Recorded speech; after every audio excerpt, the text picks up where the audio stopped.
Hey guys, I'm doing something very different today. As you all may know, I'm Hatsara Peace, and welcome back to FIFA.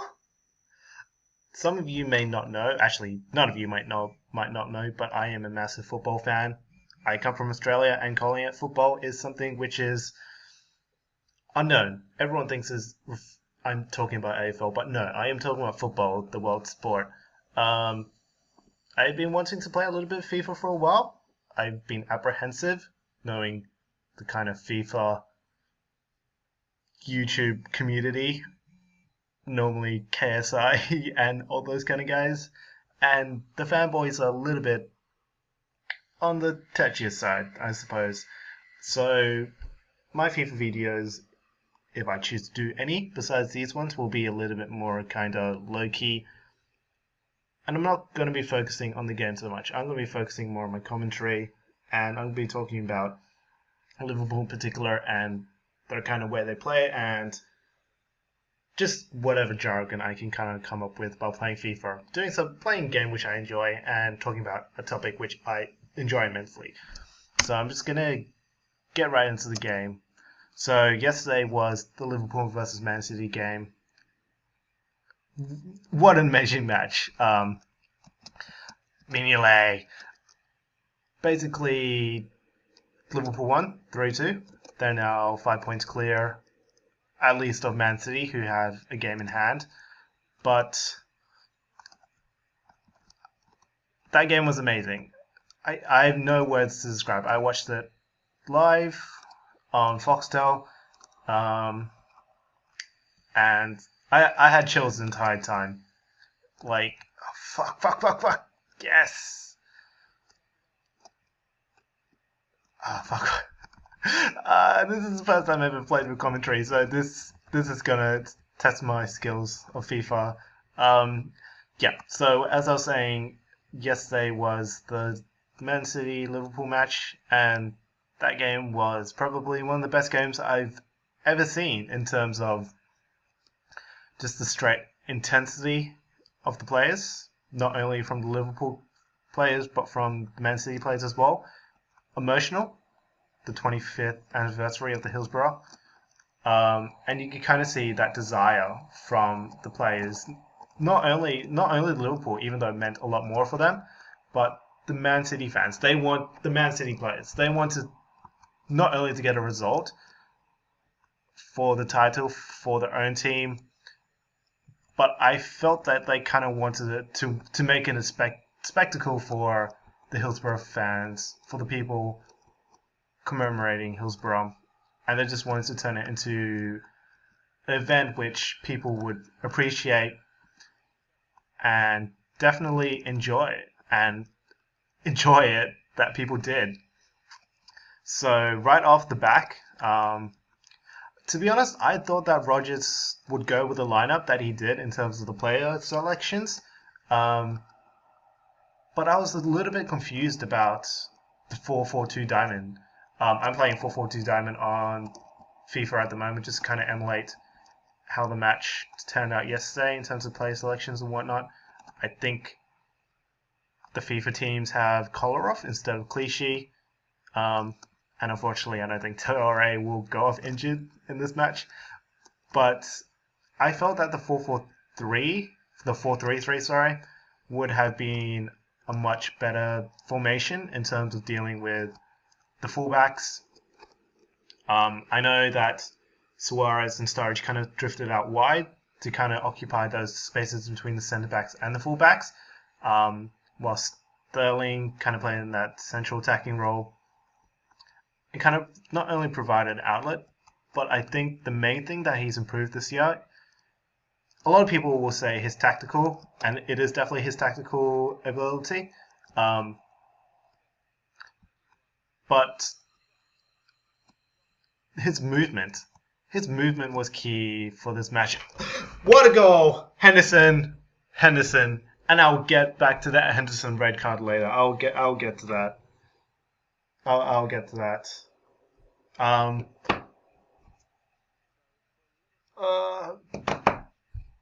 what an amazing goal. Crosses are overrated on FIFA, definitely, but I'm talking about the Man City game, not FIFA. Oh, wow. So Sterling, his runs, his movement in between, not only I felt he was playing more central than what average positions would say. Um, and I felt that his movement was kind of playing more diagonally through the spaces. So what I'll kind of show, that kind of go on Sterling, no! Just like his miss last night,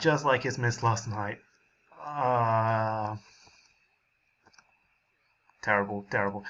But yeah, his movement was probably the key to Liverpool's first goal, definitely, but also Liverpool's second, I suppose. Oh well, the second was the corner, but just in terms of his movement and the way Liverpool were playing, amazing. I mean, come on, Sterling! Oh, volley! But yeah, that movement, the sharp movement, the pace was definitely troubling that Man City defense, and you can kind of tell that. I was looking at the BBC kind of tactical review, and a lot will be said in terms of Company playing that deeper role. If you look at the average positions, which was interesting because normally you would expect Demichelis to be in that deeper position because of his kind of more lack of pace, especially against Sturridge was going up against him for a little bit. Then Suarez. But for Company to kind of drop deeper, I think that was the wrong move in terms of Man City's position. I mean, if you looked at the runs that were being made from defense, what a goal, Sturridge, what a goal.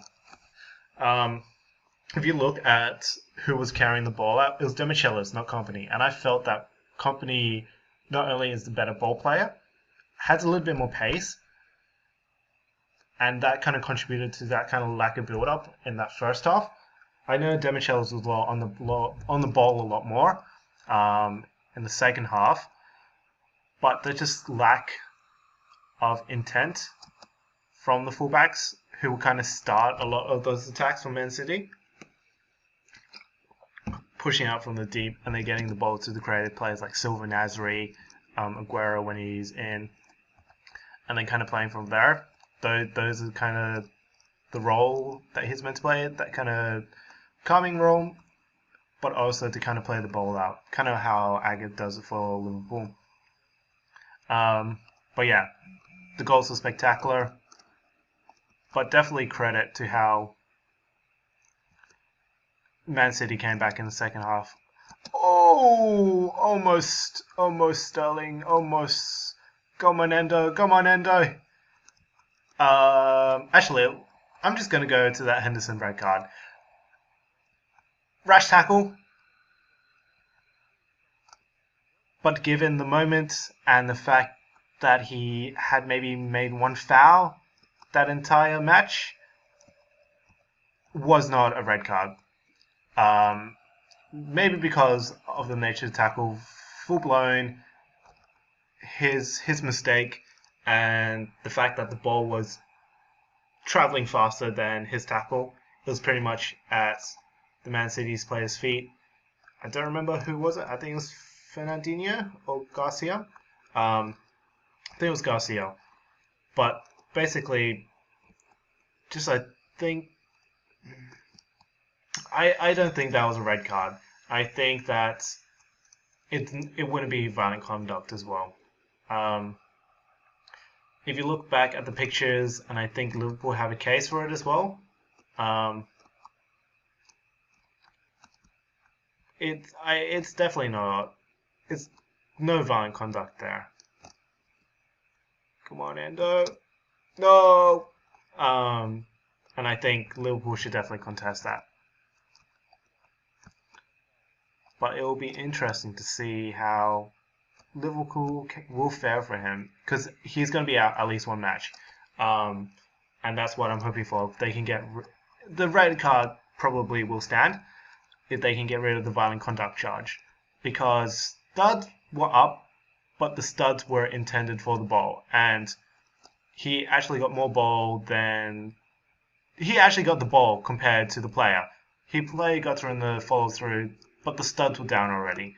Looking at kind of the replays, so I think Liverpool have a case, especially given his record. But it will be interesting to see how the week goes. Sturridge's injury as well, that's going to be really, really interesting. He didn't play well. He definitely did not play well. I think Suarez and Sturridge, they're combining well, definitely. I think that Sterling is kind of the link man at the moment, and when Sterling is playing well, those guys will definitely play well as well, because they rely on that little bit of extra movement for them to kind of fill in the spaces. And I think because they were focusing more on Suarez and Sturridge, that's why Sterling could get into those positions. God! Oh no! But yeah, I also felt that the way that Suarez was trying to get the penalty, I think it's because of the amount of penalties that we have been getting. To get 3 penalties at Old Trafford, it kind of becomes, I suppose, a habit, that because you're in that kind of momentum, that kind of position, you're going to expect those kind of decisions to go your way, which is why he kept persisting. I think that's why Kranjberg kind of knew that. He knew that those decisions had gone for Liverpool in the previous, and that's why he didn't want to send him off either. One of the things that one of the commentators said was that he didn't want to send it off because he's player of the year. That's bullshit. I mean, yes, you can send him a player if he's doing those things, but I think it's more of the benefit of the doubt that he wanted to kind of have that even game, something exciting, and he was hoping that Suarez would kind of take that little step back and think about it. I'm not sure if Cloudenberg did speak to him about it. I think it did a couple of times. But in the end, I did feel that Suarez should have been sent off, for especially the one with Demichelis.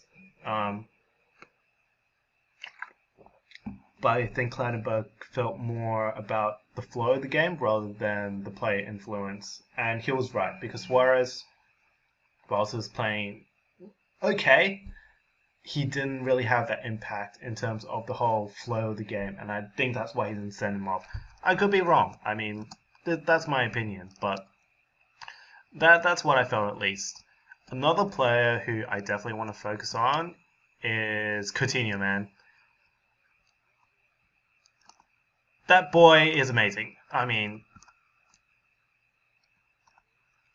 I have no other words for him, and I'm just gonna kind of rip up the field with him now. Oh, Coutinho!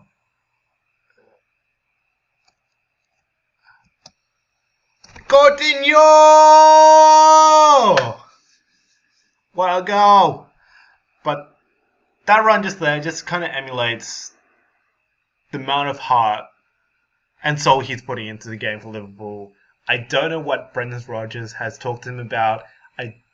I can't fathom the amount of trust that Rodgers puts in him, but he looks a totally different player compared to how he was maybe about 4 or 5 weeks ago. 4 or 5 weeks ago, Coutinho was playing that advanced attacking role, and he looked good, but he looked like he was snatching at his chances. What Rodgers has probably put it to him has been a little bit of self-belief, telling him to kind of press on, definitely, and to take the game in his hands pretty much. And I think that's what he's really done. Too much on it. Oh well. But I don't know, man. That guy has just definitely grown in the year and a half that he's been with Liverpool. And when he first arrived in the Premier League, those 6 months, originally, there wasn't a player like him who had that kind of movement. Silver and all those kind of players, Ozil, have something different. They kind of bring a bit more of a kind of more silky smooth kind of movement, and they're looking more for the player rather than the shot. Coutinho kind of does both. His movement is a bit more kind of dynamic. He's making the movement for himself, and he's not only playing the spaces, but I think his movement is creating the space. And I feel that that's a little bit different than the normal playmaker that we see in the Premier League. Hazard, some people would say, would still be that kind of playmaker role, but I think that he's slightly different. His role's changed with Mourinho. He's kind of more of an inside forward kind of role. He's not only creating, but he is that man. He's the outlet to create those goals and to take a shot. Kind of how Gareth Bale played with Tottenham last year. Previously, Bale was meant to be that winger, to be that provider role. But now he's that main man, kind of like how Ronaldo was before. He was intended to create, but he took control, and he's the one scoring the goals now. In terms of the way Liverpool play, with Suarez and Sturridge, having those two creative as well as attacking players, I think that's why Coutinho plays the way he does, by taking those shots even though they're low percentage. He has that confidence to know that even if he does take the shot, and even though he misses, he knows that the next one he'll slip to Suarez or Sturridge, and they'll score. He's setting up those kind of possibilities, and it makes the opponents think, is it going to be Sturridge, is it going to be Suarez, is it going to be Sterling, or is it going to be Coutinho taking the shot? And that adds something slightly different to the Liverpool team. An attacking midfielder whose main role is to create, but he is going to attack as well, and he will take those shots. And on his day, with his technique, he'll fire them in, definitely. I feel that his technique is a little bit different as well. He doesn't quite strike it through. It's kind of hard to explain in terms of his technique. He kind of follows through with more the side of his foot in terms of his strikes, and that's why he always kind of curl it. I don't know. I think it's more of his head in two minds, that he wants to create as well as shoot, and that's why he has that slight variation on his technique.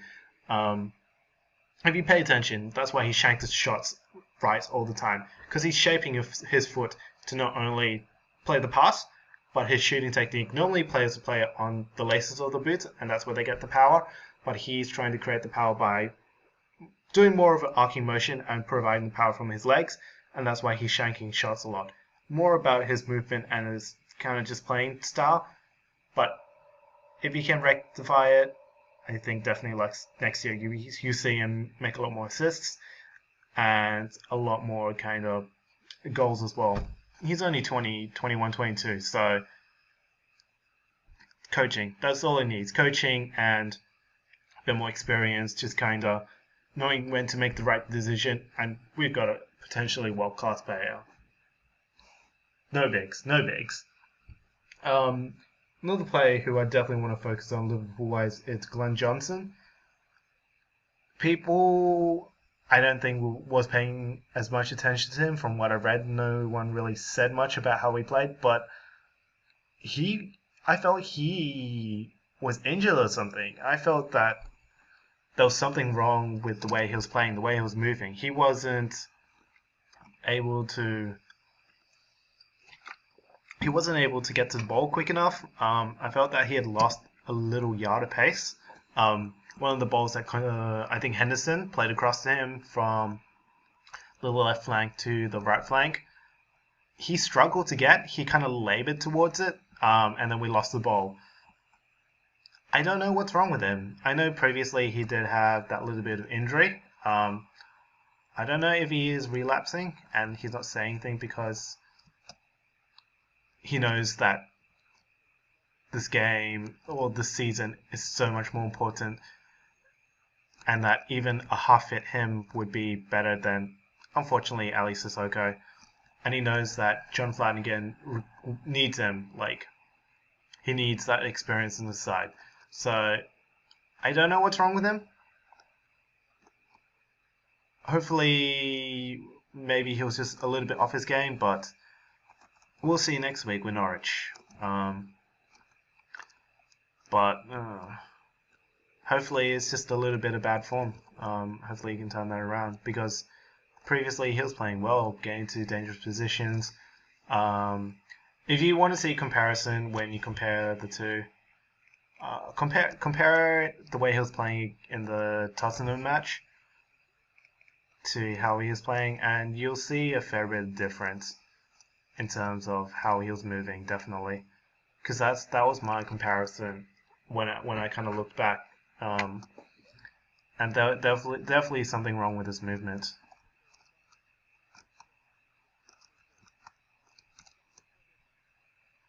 Who else can I speak about? Flanagan, usual game, solid, very solid. Looked a little bit out of pace at times, especially with that shot on goal where Skirtle dived in on the right touchline and then mistimed it. I felt that Flanagan had pushed up a little bit too much, but that will come with time in terms of his positioning. And what a goal, Sterling! I think that positioning will definitely come in time, where he knows that they've lost possession and he needs to quickly tuck in.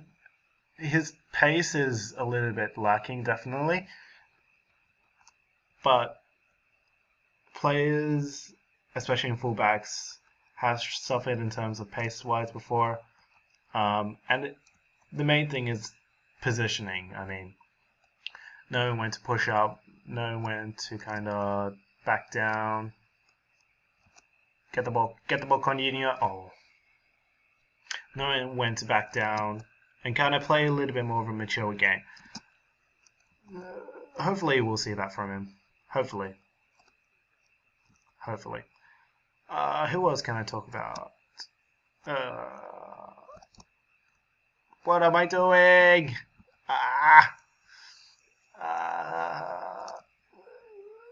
Skirtle's handball. He was lucky. Very lucky. Very, very lucky for that. What else? Suarez penalty. Should have been a penalty. Those contact. Those are definitely pull on his shirt. And again, just his antics from previously. Suarez, I think that definitely counted against him. But that was a penalty. Torre. What can you say when you lose a play of that? One of the commentators said that it was a massive blow for the kind of feel of the game, and it was.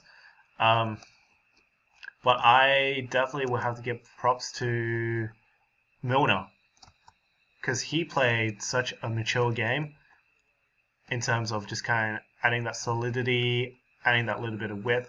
I think Navas, even though he's quicker than Flanagan, I felt that he was a little bit lightweight against kind of that slight bit more. Oh, Coutinho! I felt he was a little bit more lightweight against. Oh, what a goal, Sacco!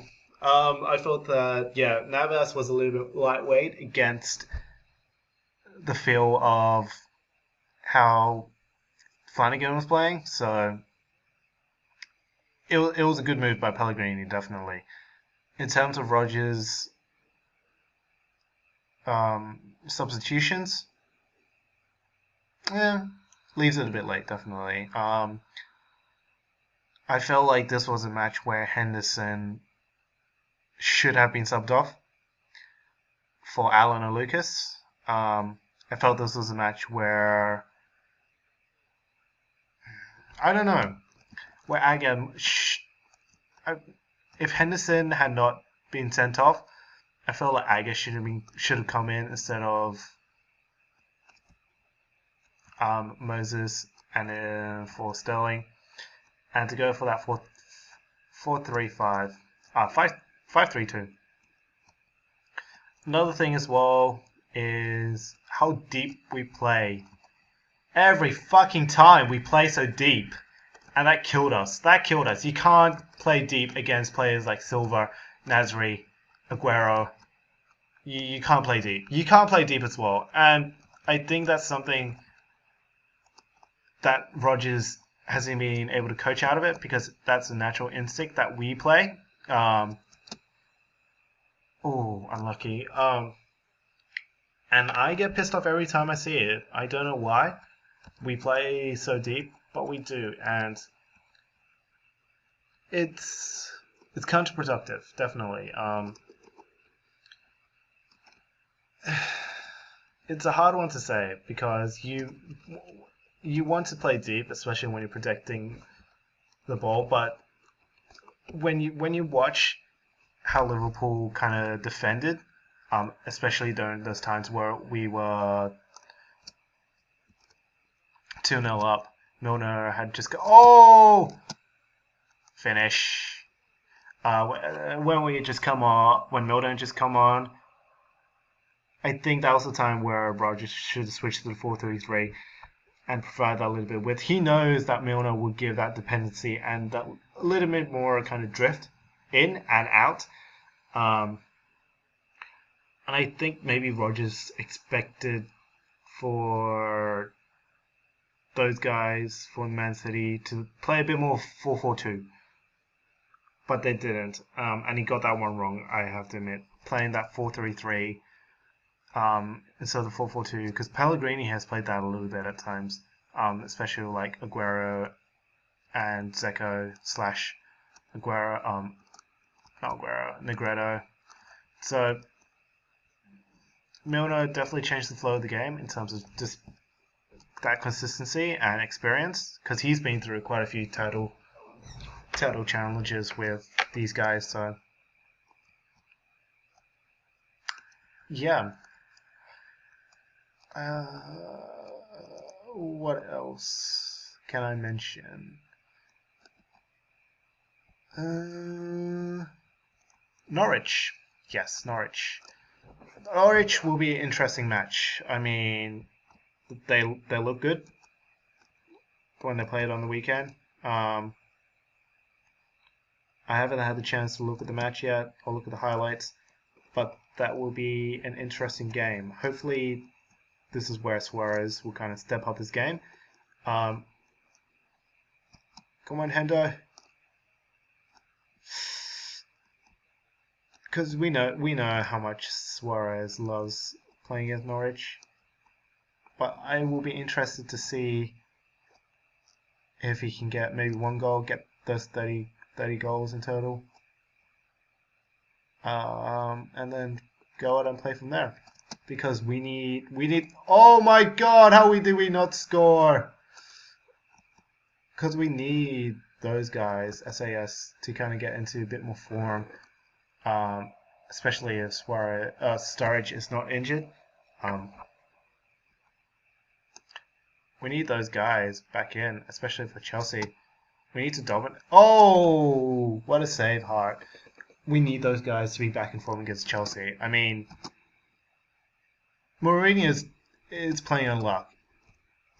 I mean, when you have three strikers who unfortunately are quality. I mean, Torres on his day would kill you. Demba Ba is deadly again on his day. Same with Eto'o, even though he's quite old. There are players who, if they get in the right positions, get that right service, because that's one thing which has changed. They don't have someone who can just create the entire match. The players who will work hard, Oscar, Murray, William, I suppose not William.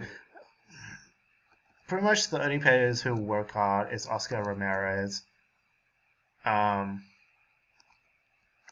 Those kind of players, but there's no one who can really create. I mean, they have a lot of goal scorers, which is why they tend to drift into the spaces which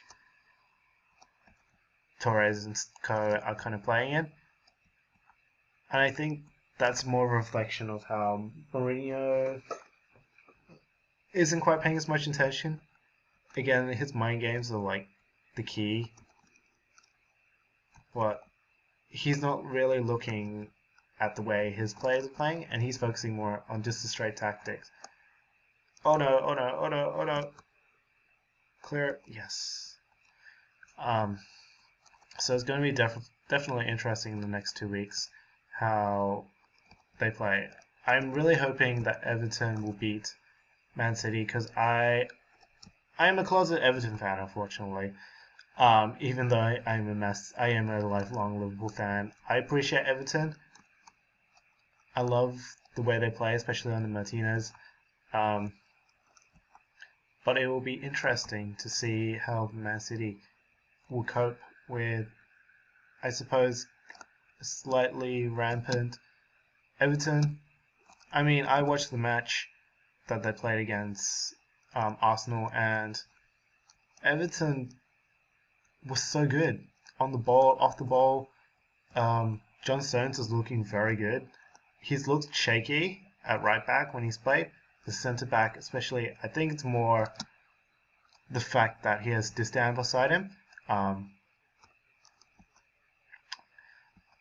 suppose you could kind of say less responsibilities, but key thing is that his maturity has really come through John Stones, and I really do enjoy the way he plays. Ross Barkley, class player, but he needs to get his end product right. I read a really good article on EPL Index talking about his kind of output compared to some other players, and they fucking suck. So many dribbles, but no end product. I think he has like less than 1 key pass per game. So he's that type of player who has to perform a little bit better, especially in the role he performs. I mean, he's too dynamic for a deep line role. But I would say that he doesn't quite have the defensive capabilities, so that's why he won't be able to play that deep line role, unless you're playing with a straight anchorman or defensive midfielder who will destroy the play. But Everton don't quite have that play at the moment. I mean, James McCartney is more box to box. Gareth Barry is more kind of that deep line playmaker. Whereas Barkley, when they're playing that kind of flat 4-3-3, he was trying to play as an advanced playmaker, but wasn't at the same time. So tactically, he played his role really well, but he wasn't able to exact his influence as much. Getting to some really good positions, definitely. He's got that movement creatively and just that vision. But I think quite mentally, he's stuck in the middle of kind of 2 roles. And that's going to be really interesting to see how it develops, especially after this year and after the World Cup. I really want to see how he develops afterwards, and if he's going to be like, right, I'm going to be a straight box player, I've got the energy, the vision, and the physicality, or is he going to be that deep line playing role? He's going to be a bit more disciplined, and especially with that dribbling, he's going to be more focusing on his passing range and defensive capabilities as well. Or is he going to be a straight kind of attacking midfielder, maybe going to that kind of Eden Hazard role where he's cutting in from the wings, but I think that really wastes his passing range then, definitely. I don't know. I have high hopes for him, but we will see. So as you can see, I have won 6-0. I'm only playing on like semi-pro or something, so I just play this just for funsies. But I really think this is a cool time for me just to kind of talk through my football thoughts, especially for the matches of the day, tactical stuff. Maybe I might get like a little side thing if I can edit it in, talking about my little topics. But I will end it there. I think I've rambled on far long enough. I think this video is like 25 minutes or something. But hopefully you guys will enjoy this, and I will see you guys later. Bye.